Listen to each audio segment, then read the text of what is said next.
Hello, and thank you for joining us today on Healing from Within. I am your host, Sheryl Glick, author of The Living Spirit, which shares stories of spiritual awakening, spiritual communication, healing energies, miracles, and ways to find your true soul self.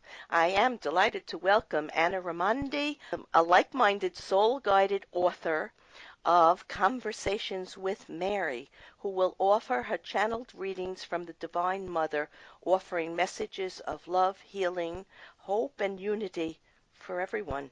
Hello, Mary, and thank you for joining us today on the show.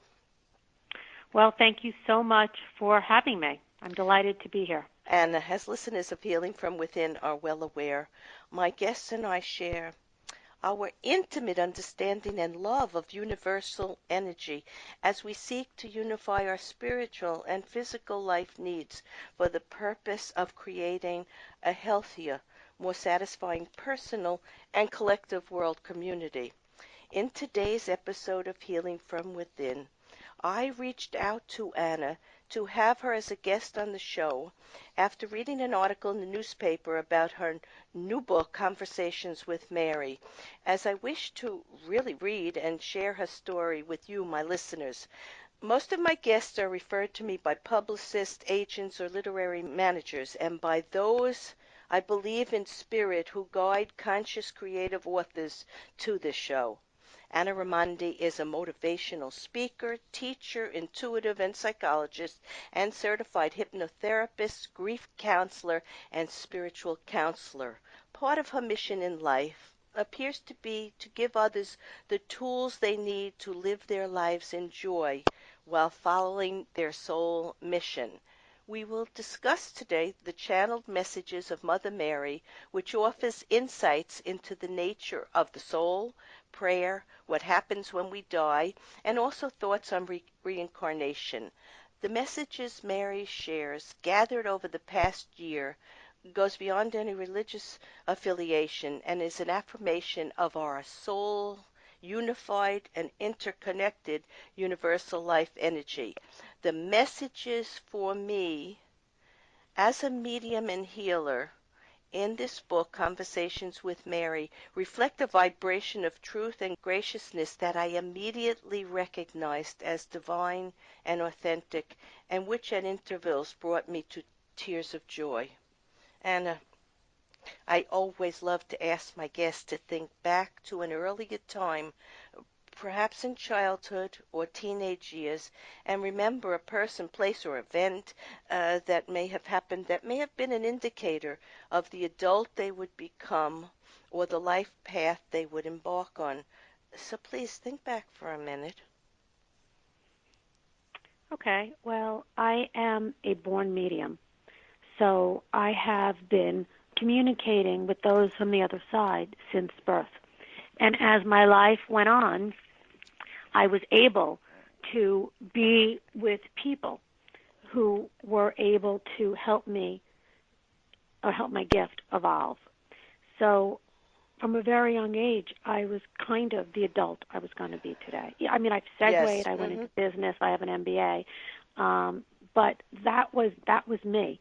And that was the me I always remembered. That was the me with the happiness in my soul. You know, over the years, I have often met many Marys and Anns as I have come to know that we are all related past this time, in this lifetime, in this human life, to connections and events of the past and time and space and spiritual leaders, teachers, and loved ones who are with us as we struggle to understand our human concerns and sort of remember our divine soul connections united to all that it is. And like you, Anna, I was a sensitive or indigo child and had to come to terms with my intuitive healing and mediumship as my family and early life experiences didn't add to it or understand or value these sensitive gifts of energy awareness.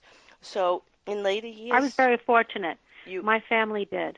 Yes, I know from the book they did. Yeah, in my soul, choosing who was going to be my parents, and no family is perfect, but they were really able to accept it and move me ahead.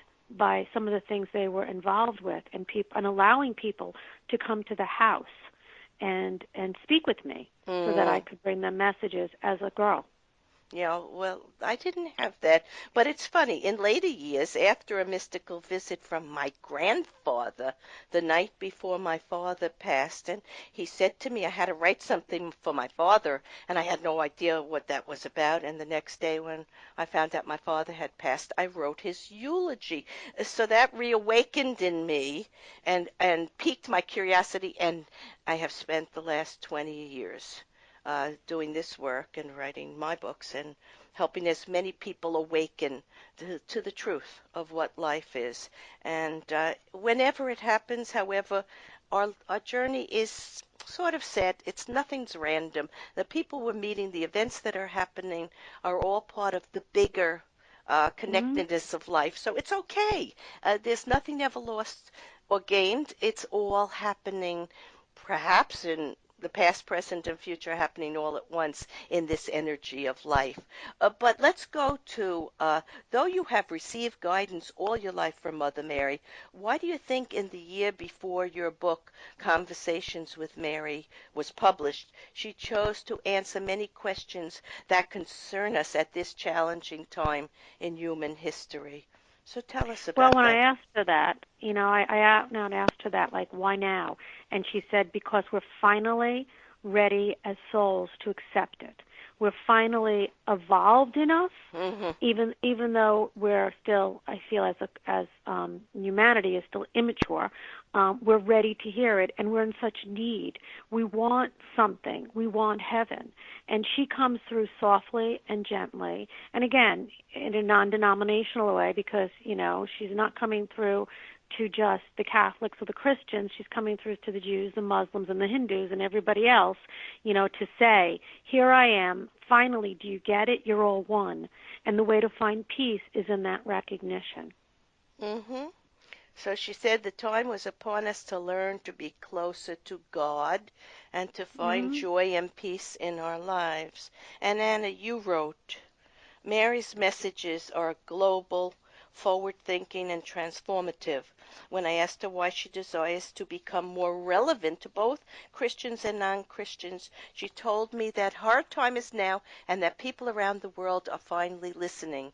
We are Mm-hmm. crying for help. We are desiring a deeper sense of heaven can alleviate our burdens, and we are seeking our individual spiritual cores, an awakening, and a form of peace. So there doesn't need to be any more boundaries between people. There needs to be a Mm-hmm. unification and acceptance of people just as they are, without without expecting them to be more, because we're all on our paths and we're all learning things at different times and in different ways, and it's all okay. And that moves us past blame and guilt and the ego and our thoughts of reality into an understanding that we're very much more than the physical body Mm-hmm. and this physical world.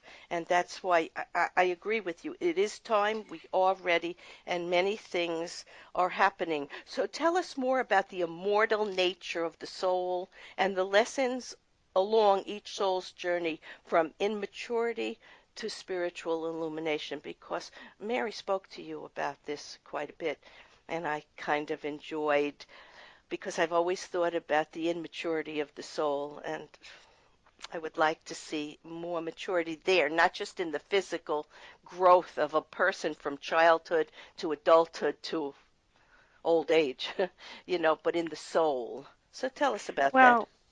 Well, we're souls. This what we see with people, what we perceive, the skin and the color of the hair and the color of eyes Hmm. is all very nice. But underneath it all is really what we're about. And our souls come here to, fulfill their missions, to walk on their paths. Unfortunately, human nature is composed of a very big part of ego and the fight for supremacy, which Mhm. gets in the way individually and collectively, on every level. And the soul really just wants to be here and to love and to heal itself and to heal others. That's what the soul is here to do. It's an extension of the vibration that is God, because God's not female or male. No. It's a vibration of love. So the soul, as an extension of that, comes here to love and to, learn what it hasn't learned in previous incarnations, just to kind of get it right now so that it someday can be as perfect in that love as possible to be in the realm of love forever. And so as the soul comes back, the goal is to become more and more evolved or mature, but again, it's based on the human being to kind of listen to the soul, to get the soul, the soul pushes, and, but the more the soul is evolved, the more the human is evolved. And so hopefully someday we will all be in that place. And when we are, No doubt about it. It doesn't matter. the world will be much better. There's no time. There's no time. There's no space. There's only the Mm. reality of eternal life. So the Mm. soul, you wrote this. Well, actually, you channeled this from Mary. The soul holds the energy and vibration of God. The soul is that which yearns for God because it knows God. The human soul is the part of you that is not physical, yet it represents the majority of who you are and why you're here to have a life. So let's Mm. go on to what happens when we die with relation to the realities of heaven, hell, or concepts of purgatory, and reincarnation, because those are thoughts that many people have a great deal of difficulty with. Well, when we die, all of us, we're met by our loved ones Hmm. who bring us through, and then we are made to look at our life, kind of like a movie of our life. And we see the good, the bad, the beautiful, and the ugly. And those of us who are good people, we move through that relatively quickly because we learn from it. But once there is something really horrific, the biggest crime against humanity is intentionally hurting somebody else. So when there are instances of that, the soul cringes, and that's the fire of the soul. There is no fire because how could a soul burn? I was very excited. Recently, Pope Francis made a statement that the fires of hell is just a fallacy because it was developed by Milton and Dante, and, an artist over the centuries because fire hurts, but it's the fire of the soul, the burning of the soul. It's kind of like when you say something to someone and you can't take back the words, and it keeps playing on and on and on. It's a state of being. But once, people do get out of that place, somebody like Hitler is still in that place because he is still affecting people who are living. But people that get out of that place, it's kind of like, being with, you know, your the elders, the teachers, and also loved ones. And you can look at your life and say, this is what I should have done or could have done. And so the soul has a choice of whether or not to come back here again to complete. Right. I agree with you. And I recently, when I heard what the Pope said about there is no hell, was very happy about that too. Because we are only a reflection. Our body is, and the pain or suffering or illness we have is only a reflection of thoughts. So if we can refine the thoughts as we refine our soul energy, we refine the outer appearance of life and everything improves. So I as a medium, as I download information from Spirit, have seen the different levels and know that it's like a staircase. It's like an elevator bringing you to different levels of awareness and consciousness. And so if you are on a lower level, you just need to work through and you will rise and continue to move through dimensions of life and understanding and awareness. But it's not bad. So hell, as it's been conceived, was an inappropriate concept to perhaps gain power or control over people in the past Mm-hmm. and make them afraid of thinking and creating something else. So I'm glad he said that too, like you. So we will go on to, as a medium, and spiritual teacher, have you experienced doubt and even annoyance from those who might not yet understand their divine soul nature and perhaps where we come from and where we return after this physical life? And how have you dealt with any fallout from these naysayers? Well, I work at this point. I have seen thousands upon thousands of people, whether I'm on a